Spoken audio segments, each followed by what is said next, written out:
Good evening, boils and ghouls. This is Joshua Essenberg reporting live from the Round the Clock Fright set.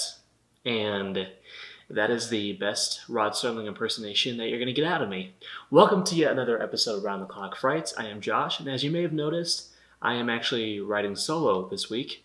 And I do want to apologize in advance because I know we said that we were going to review the Kristen Stewart movie Underwater, but life got in the way, people got sick, so I'm going to go ahead and talk about my complete horror Blu-ray collection. And I'm not going to lie, it was a little bit nerve-wracking stacking all these Blu-rays up. It was like playing a very risky game of Jenga.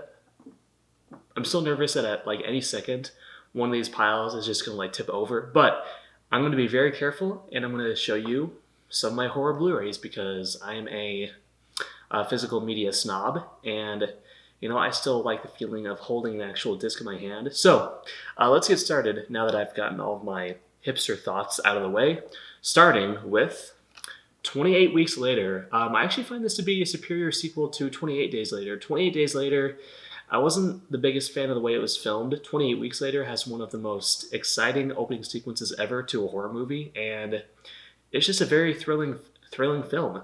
Jeremy Renner is a legit badass. And then we have Army of Darkness, the third entry in the Evil Dead trilogy.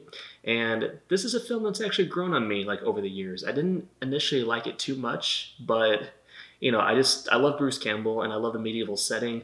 It isn't as horrific as the previous Evil Dead entries, but it's still a fun time. The Babadook. Okay, this is legitimately my favorite horror film of the past 10 years. I thought Jennifer Kent did an amazing job with this film. You could say that the lead boy is a bit annoying, but he's supposed to be like that. And I just love how this movie isn't too reliant on jump scares. And then we have Behind the Mask, The Rise of Leslie Vernon. The actor in this movie, he gives a performance that's like a cross of Jim Carrey and Jerry Lewis, but he plays this wannabe serial killer, and it's just a really enjoyable mockumentary. It's a true gift to horror fans. There's a lot of references to other classic horror titles like Friday the 13th and A Nightmare on Elm Street, and it's just a horror gem. It really is. Of course, no horror Blu-ray collection is complete without one Alfred Hitchcock title. Here is The Birds with Tippi Hedren, and still holds up pretty well to this day. It influenced a lot of filmmakers like M. Night Shyamalan. Particularly the sequence where Tippi Hedren is inside the closet or the attic, and it's a very claustrophobic setting, and she gets attacked by all of these vicious birds. It's a very, very effective sequence. The Bird with the Crystal Plumage, which is one of Dario Argento's earliest films. I thought it was average overall. I could tell who the killer was in the first 10 minutes. It was a little bit obvious, but just the atmosphere and Argento's direction made it all the worthwhile. The 1974 Black Christmas, we actually just did a review on this movie, and this movie tackled themes that most horror films back in the day wouldn't dare to touch. Themes like abortion and feminism, directed by the same man who gave us A Christmas Story, another great horror film. Christmas Story is not a horror film. It is another great Christmas film, though. The Blair Witch Project. Now, this is still my favorite found footage movie of all time. I still think it holds up pretty well. Not in the technology department, but just the way that it makes you feel uneasy. It leaves you feeling very, nervous and just very tense, and it still gets under my skin quite a bit. I have a twofer here. I have the original Blob and the recently released Scream Factory edition of The Blob 1988. I enjoy both of these films. I think I enjoy the remake a little bit more. I think the remake has better effects, obviously. I mean, it was made 3 decades after the original, but they're both a ton of fun. And this movie actually has some balls. It actually kills off kid characters at certain points, and yeah, there's some good twists and turns in this movie. And here we have Brightburn. Now, Brightburn is a superhero horror film produced by James Gunn, and it was written by his brothers. Yes, it was written by 2 of James Gunn's brothers, and one of the more underrated horror films of 2019. I had an absolute blast with Brightburn. I thought it was incredibly effective. The lead child actor was very ominous, very sinister, and I can't wait to watch it again. The ending is also very dark. No spoilers though. The Cabinet of Dr. Caligari, a classic silent film. It influenced Tim Burton, just in the production design department. This is a German expressionist film, and the twist in this movie actually, caught me by surprise. This is a film that is decades old, and to have a film this old surprise me the way it did, very impressive. The Cabin in the Woods. I'm not gonna lie, this is one of Thor's Blu-rays because you're gonna hate me, but I was never the biggest fan of Cabin in the Woods. I just sometimes Joss Whedon's characters can be a bit too snarky and clever, at least for my taste, and I don't want you guys to rain hell upon me, so I'm just gonna put this aside for right now. Carnival of Souls, the original 1962 film. A very haunting film. The lead actress, you can tell that she is being possessed by something, and just like the last third of this movie is just a mind fuck. It's a complete mind fuck. The Brian De Palma version of Carrie. We actually did a video comparing this version with the 2013 version. Kim likes the remake a bit more, which I've already given her enough crap about that. But Carrie, there were some filmmaking techniques that were quite innovative for its time, and of course, Sissy Spacek is just phenomenal. You really feel bad for this character. Cat People, a film from the 1940s that honestly still has the power to stun and surprise. There's a sequence inside a swimming pool that is just incredibly unnerving and nerve-wracking, and it still gets under my skin. The atmosphere is terrific in this movie, and it's just a very sophisticated mystery. I enjoyed the hell out of it. It's one of the many Criterion titles that I own, actually. I'm just going to bunch these together. All of the Child Play movies. Brad Dourif as Chucky. I have actually done a Chucky impression before in one of our videos. Like, that's my impression of Brad Dourif's laugh. I enjoy these movies. Like, even the remake, I thought Mark Hamill did a respectable job. And then we have both The Conjuring and The Conjuring 2. Both of these were very well directed by James Wan. Of course, they're not true to life. Do you really watch films like these and expect historical accuracy? Come on. They're just fun Hollywood schlock, dare I say. Creepshow, another terrific release by Scream Factory. We recently did a review of this, and this movie is just so much fun to watch because it's one of the few films that accurately captures the feel of a comic book.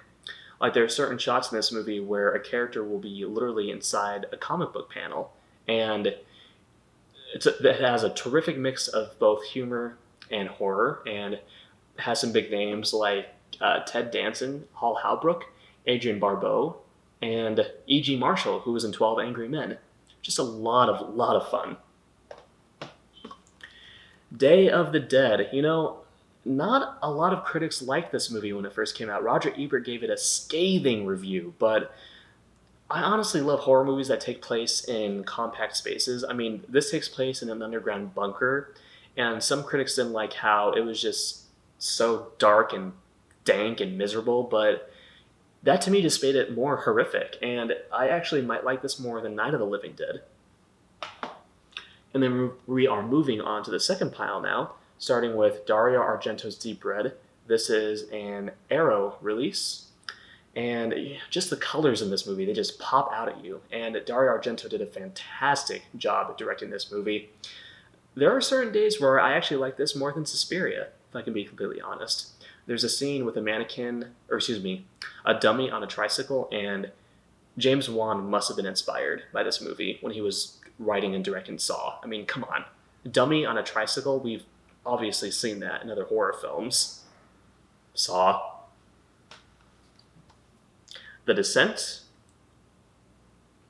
movie about a group of female spelunkers who get attacked by these underground cave monsters. And what I really like about this one is the character development, particularly the drama between the two female leads. They start off as best friends, but their relationship gradually, falls apart. And by the end of the movie, which is shocking, by the way, you just, yeah, you just sit there and watch these relationships just completely fall apart. And Neil Marshall, I wish that he would get it together because the Hellboy movie that he released in 2019 was pretty awful. Diabolique and Don't Look Now, two astonishing Criterion titles. Diabolique, about two women who murder this man who has been basically a jerk to them.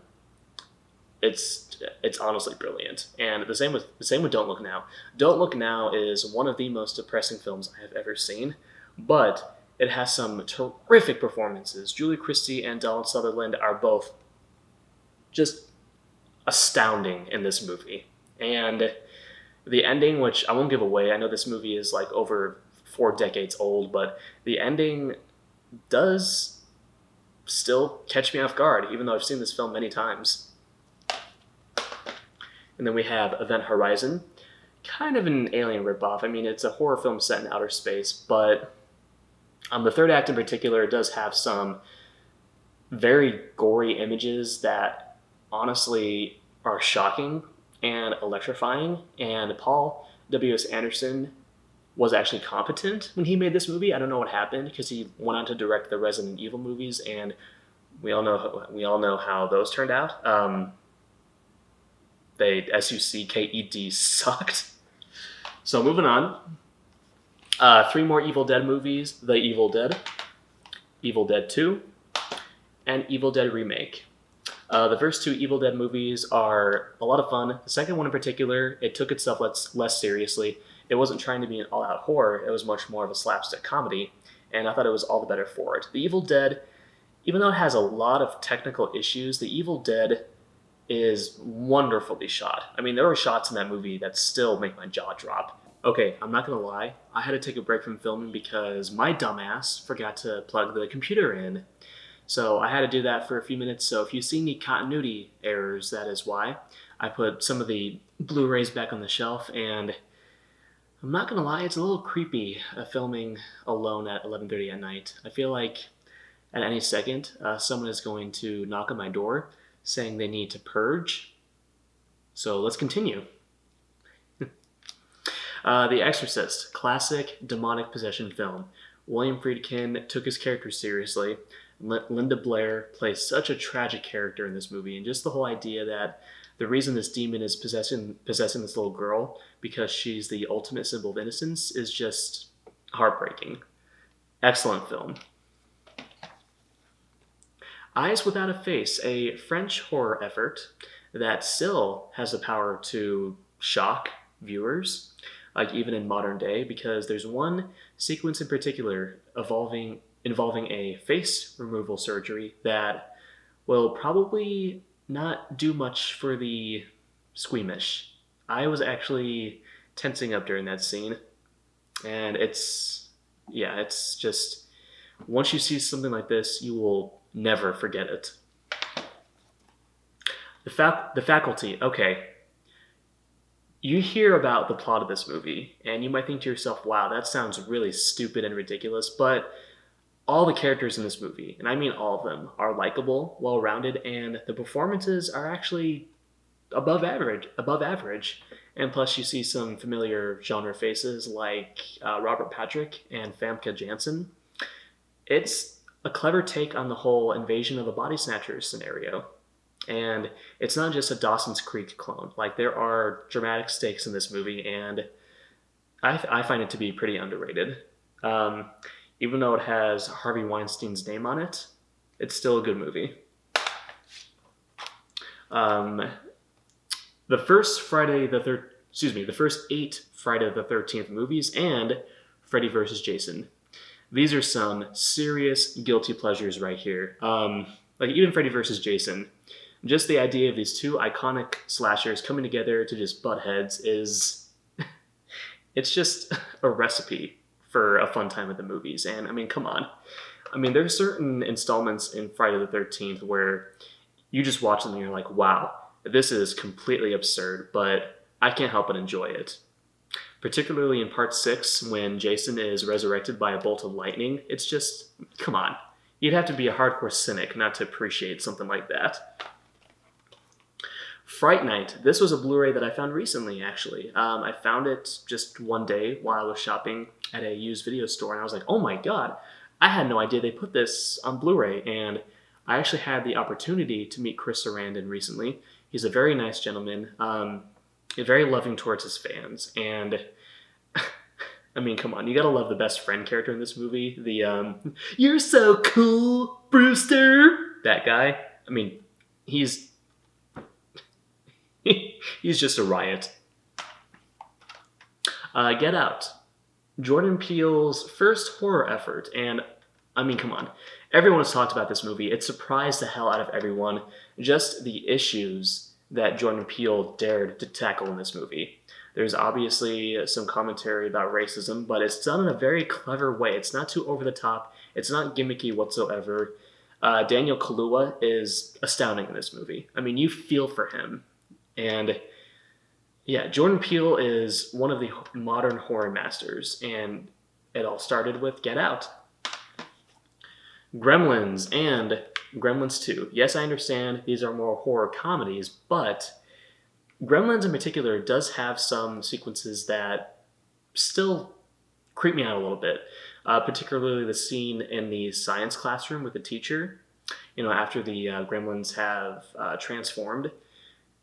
And also, Gremlins 2 has some amazing commentary on technology, and John Glover, is that right? Yeah, John Glover plays like this narcissistic mogul, and he is just hilarious in this movie. I actually find Gremlins 2 to be very underappreciated. Okay, guys, the creme de la creme. I have all 10 of the Halloween movies in one fine collection. This is my most cherished Blu-ray possession right here.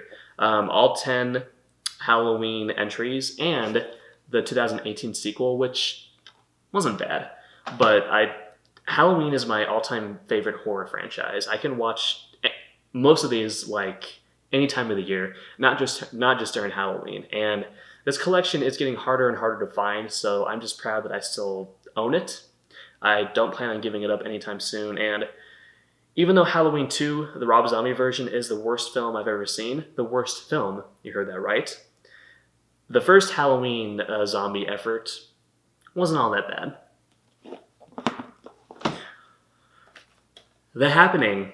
This is a really terrible movie, but it is just enjoyable as hell. I mean, Mark Wahlberg just giving this incredibly ridiculous performance. Like, come on, guys, take an interest in science. Come on. I was in The Departed, guys. Jeez.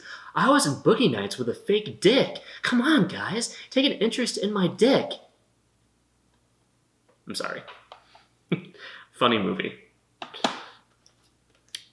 The Haunting, the original Robert Wise version. This movie is guaranteed to chill you out. I mean, oh my god, just the opening 15 minutes are just creepy. They are creepy, and black and white horror movies do get under my skin a little more than color movies, just because they just have this aura about them.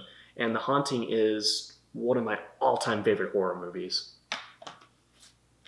Hereditary, probably one of the scariest horror releases in the past 5 years or so. Hereditary, audiences were a little bit split on this movie, mainly because it didn't offer them the usual tricks that they see in modern day horror movies. It actually offered them something more. It actually challenged them, and I don't want to put down audiences. I'm not here to do that, but Hereditary is real horror. I just have to say that.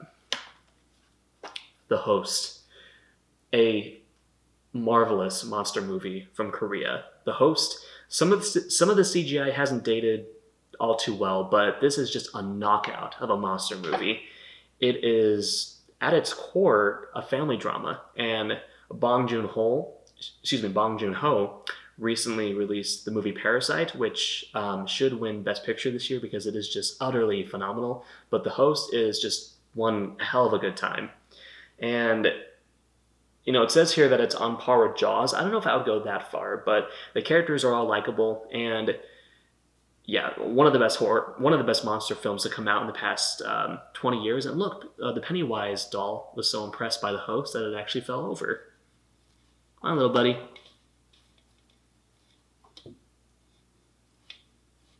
It's okay. There we go. There you go, Pennywise. You can be front and center. It's okay, little buddy. Moving on. All 4 Insidious movies. I mostly like the first installment and the third installment. The second and fourth films aren't too bad, but the first film is obviously the best. And this was before James Wan made the Conjuring installments. And yeah, just his visual style is tremendous in these movies. I know he didn't direct the third and fourth films, but the first 2 are just dripping in atmosphere. And they can both be very intense. And Patrick Wilson, I love that guy. It and It Chapter 2. First one is obviously better. The second one had its moments. It was a bit clunky, but I didn't hate it. I thought it was average at best. Bill Hader was phenomenal, and so was Jessica Chastain. Actually, all the adults in this movie were incredibly well cast, and they had some pretty good chemistry with one another. Okay, another polarizing movie. It Comes at Night. This is a movie that just left me feeling completely exhausted by the end. It's not a supernatural film. It's more about these 2 families who gradually get under each other's skin, and things escalate by the end. And it just leaves you unhinged and exhilarated at the same time. I know a lot of people hated this movie because of the poor marketing that was behind it, but give it a chance. Like, it does have some legitimate thrills in it. It Follows. A bit overrated, I'm not going to lie. It has some terrific atmosphere. The cinematography is, for the most part, really good. But, I don't know. I find, besides the lead character, I find the characters kind of annoying. I don't know. Their dialogue can be a bit awkward. There's one scene where they're talking about how they left a bunch of porno magazines on this man's front lawn, and I don't know. The kids in this movie I just felt were a bit contrived and a bit irritating. Apart from Micah Monroe was legitimately very good. What can I say about Jaws that hasn't been said already? It's a masterpiece, pure and simple. The Blu-ray transfer is incredible. And it still makes me afraid to go in the water. But the reason this movie works is because you really like all of the leads in this. They're all very well-rounded, very well-developed. Roy Scheider, rest in peace. Robert Shaw, rest in peace. Richard Dreyfuss, you're still the man. I love Jaws. I'm a Spielberg fanboy. Krampus. We just did a review for this during the month of December, and I just love how this film harkens back to a simpler time, like other movies. Like, it pays respects to films like Labyrinth, The Dark Crystal, a lot of the Jim Henson movies, and there's an animated sequence in the middle of this movie that is just captivating. It reminds me a lot of those old Rankin Bass shorts, those Christmas shorts, and the opening scene that pretty much makes fun of holiday shoppers is just it's one of my favorite horror opening sequences in recent years. I'll just say that. Let the Right One In, and it's a remake. Let Me In. Matt Reeves, I know you're directing the new Batman movie with Robert Pattinson. Based off of this movie, I can already tell that you're going to do a terrific job. I like both of these movies. Let the Right One In, I think, is overall a better movie because there are certain things that it does in regards to the story that I think are just superior. And both films are good, don't get me wrong. Let the Right One In, I just thought was a more mesmerizing film. All right, The Lost Boys, back when Joel Schumacher could still make a pretty good movie. Kiefer Sutherland, one of the more underrated actors of our time. I think this is an enjoyable vampire flick. It's a little bit like The Goonies. You have this group of young kids who go up against, these evil characters. And yeah, the third act of this movie did have some gory surprises. I remember there's a bit where a vampire melts inside a bathtub, if I'm remembering correctly. But yeah, Joel Schumacher, I don't know what happened, man, but you should go back to making movies like The Lost Boys, not Batman and Robin. All right, we're getting there. The Mist. The Mist is one of the better Stephen King adaptations in recent years. I think this should have been released in black and white because obviously that was the intention. I mean, the CGI creatures don't look too good in color, but there are still some very effective scenes in this movie. The Mummy, the Hammer version with Christopher Lee. This actually might be my favorite version of The Mummy. I like it even more than the Boris Karloff version. I just think it's more exciting. I think it's a more fun film than the Karloff version. And I think Christopher Lee has a better presence as the Mummy. His body language is just better, in my opinion. Near Dark, another fun vampire flick. Bill Paxton, rest in peace, sir. You were amazing in this film. And that scene at the bar where he's like, on top of the table and he's, kicking all these empty beer bottles. I love that scene. And I don't know what they did with the Blu-ray cover because look at that. It looks like a total ripoff of the Twilight cover. If I remember correctly, he doesn't even really look like that at any point in the movie. They were obviously just trying to market to the Twilight crowd, which, come on. The Nightmare on Elm Street collection.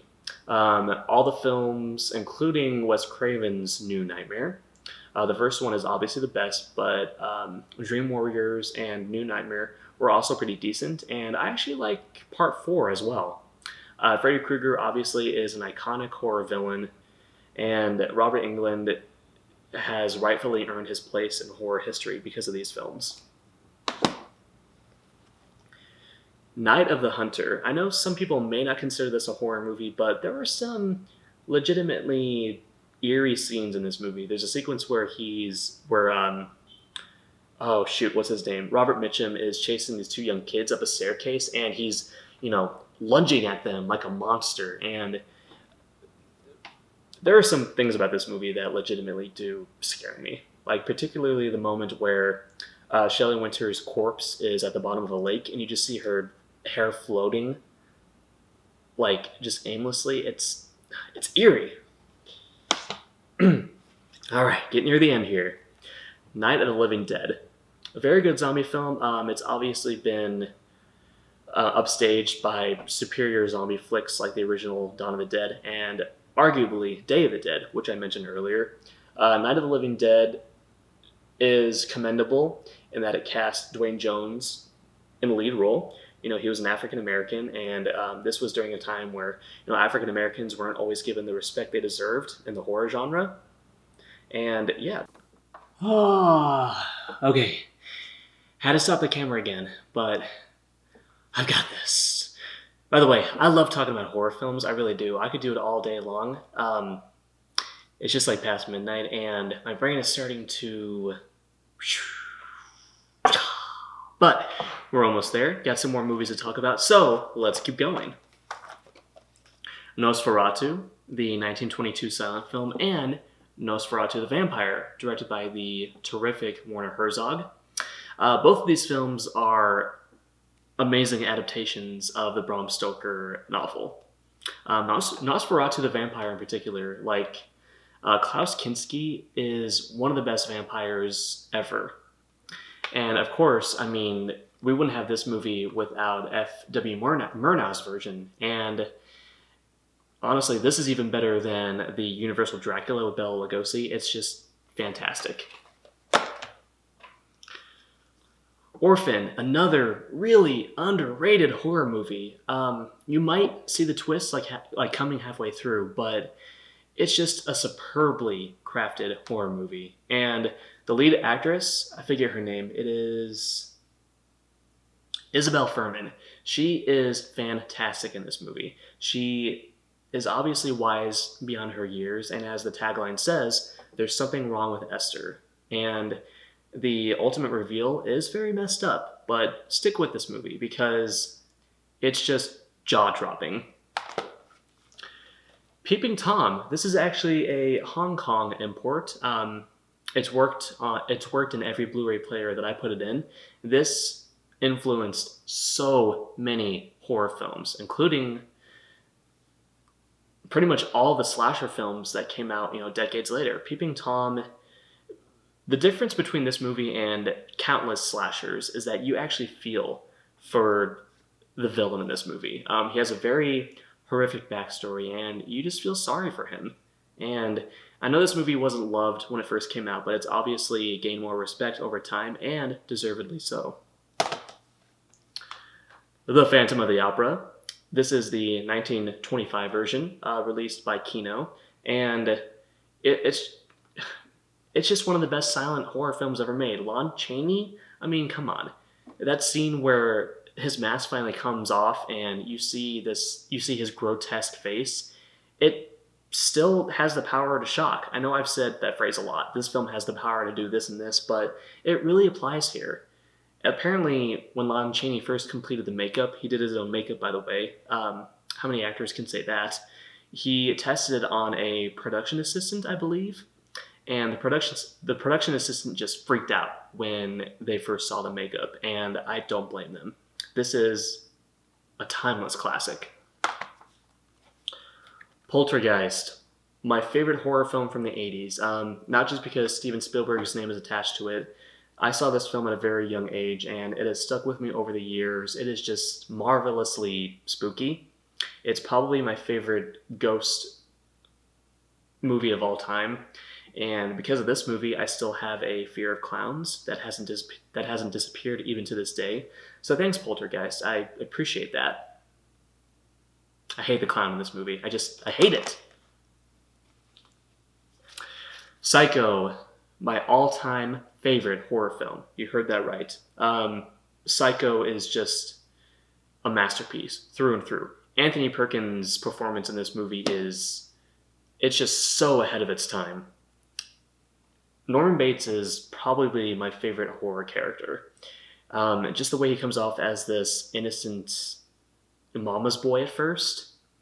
It's chilling. It's downright chilling. And I watched this with my fiance before we got married, and she had never seen it before. She knew that the lead character, played by Janet Leigh, died halfway through, but she didn't know the ultimate reveal, that Norman has been keeping his mother's corpse in the basement. And when she first saw that ending scene, she was legitimately terrified. So this movie has some true staying power. Real quick, Psycho 2, not that bad of a sequel. It actually has some good parts in it. Psycho 3, not a very good movie. However, I'm a Psycho completionist, and I just had to get this. It is a fantastic looking Blu-ray. Reanimator, a very fun, messed up splatter comedy classic. I mean, this movie is just balls to the wall crazy. And Jeffrey Combs in this movie, he plays like the lead scientist character. He is just, he's an asshole, but you still like him. There's just something about him. He has like this charisma. I can't really explain it, but Reanimator, it's just, it's a ton of fun. It did rip off the score from Jaws, or not Jaws. It ripped off the score from Psycho. Repulsion. One of Roman Polanski's earlier features, Catherine Deneuve, plays this very timid woman who has a very tragic backstory. And this movie has one sequence in particular that inspired many horror films thereafter. There's a scene where she imagines these arms coming out of the wall, and they're trying to grab onto her, and it's a really good movie. The Ring. Haven't watched this in a long time. I recently watched Ringu, the movie that came before The Ring, and if I remember correctly, the boyfriend character in this movie doesn't have as much to do as he did in Ringu, which is disappointing, but I'll have to give this another watch. I haven't seen it in some time. Rosemary's Baby. My favorite, one of my favorite Roman Polanski films. Mia Farrow is just so helpless in this movie, and oh my god, Ruth Gordon plays this sinister Satan worshiper, and she is just terrific in it. And even John Cassavetes, I think that's how you say his name, very effective as the struggling actor husband. And the ending is ambiguous. You don't actually see Satan's son. You don't see his face. You don't see anything. It's all left to the imagination. But it's still horrifying, and as it says on the Blu-ray, darkly comic. And it was Polanski's Hollywood debut. Real quick, all 4 Scream movies. Wes Craven, he made fun of the genre that gave him a career, and I still enjoy the hell out of them. 7.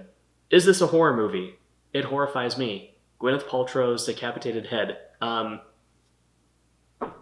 Just gut-wrenching. What can I say? The climax of this movie, apparently the studio wanted to change it. They wanted a happier ending, but David Fincher stood his ground and said, no, I'm going to go with the original ending because that's the ending that really interested me in this screenplay, and it was all the better for it. The Shining, one of the best horror films of all time. Not one of my personal favorites, but it is a technically well-crafted film. The Silence of the Lambs, one of the very few, it might be the only horror film to win Best Picture at the Academy Awards, and of course, this is a chilling adaptation of the novel by Thomas Harris, and Anthony Hopkins in this movie, he is just, he chills you to the bone as Hannibal Lecter, the titular cannibal.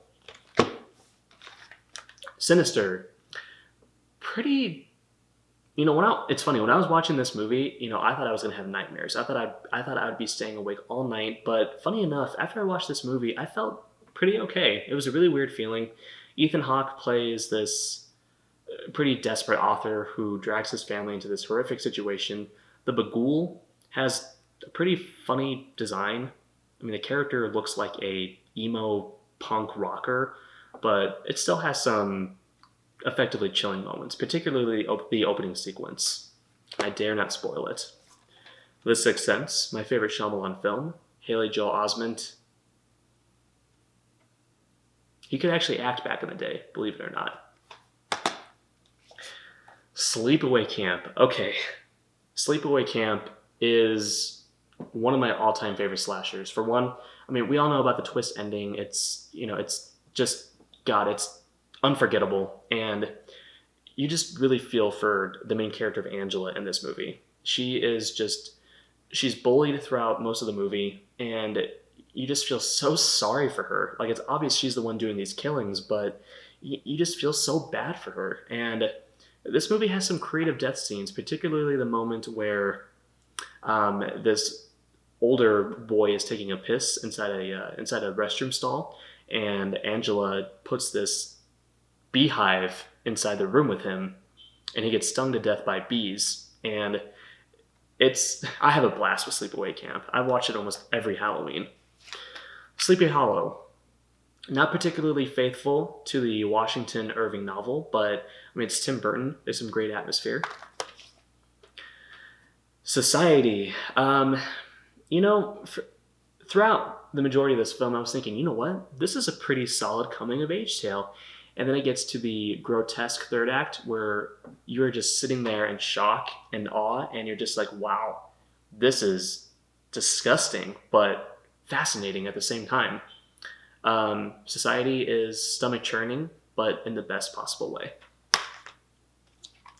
Stage Fright, another underrated slasher movie. The look of the killer in this movie is unforgettable. He has like this owl mask, and it's just a startling film, and it has some of my favorite kills in the entire horror genre. You have got to check out Stage Fright.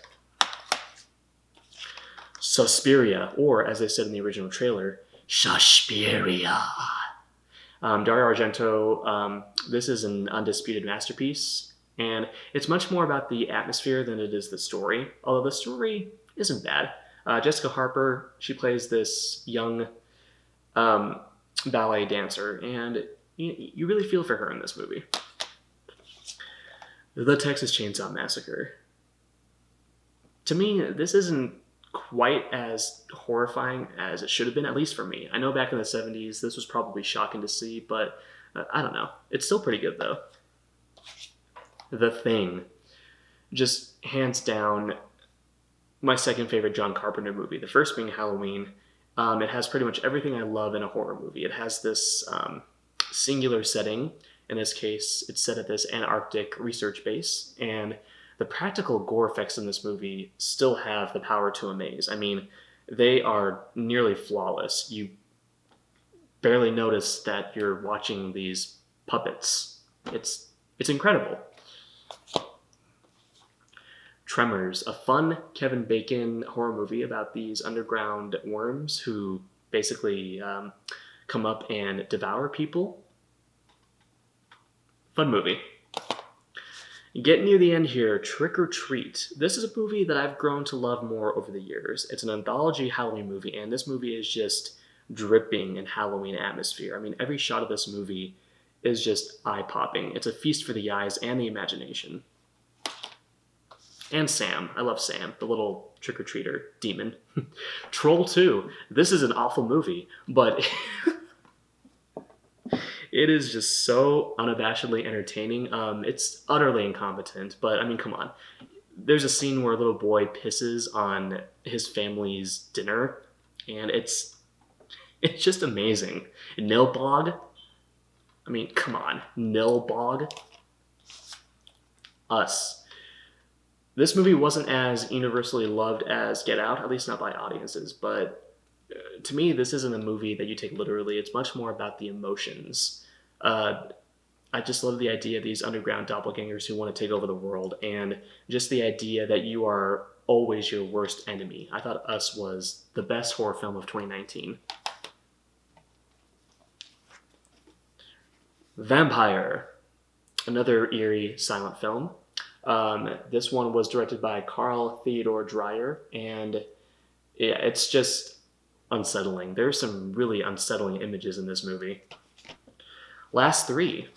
The Wicker Man, not the Nicolas Cage version, the original version with Christopher Lee, Superior. The Witch, directed by Robert Eggers, on one of the best modern horror voices. I think this is a very, very effective horror film.